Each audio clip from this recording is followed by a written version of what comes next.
ಒಲವಿನ ಸವಿ ಕಾಣದೆ ಮದುವೆಯ ಮಾತಾಗದೆ, ಒಲವಿನ ಸವಿ ಕಾಣದೆ ಮದುವೆಯ ಮಾತಾಗದೆ, ಮಗುವಿನ ತಾಯಾದರೆ ಎಂದಿಗೂ ನೋವೇ.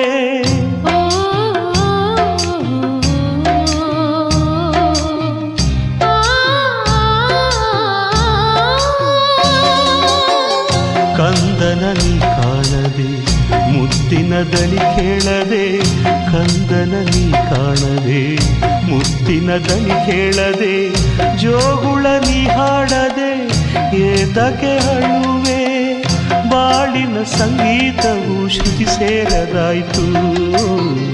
ಅರಳಿದ ಆಸೆ ಮಂಜಿನ ಹೂವಾಯ್ತು, ಬಿಸಿಲಿನ ಬೇಗೆಯಲ್ಲಿ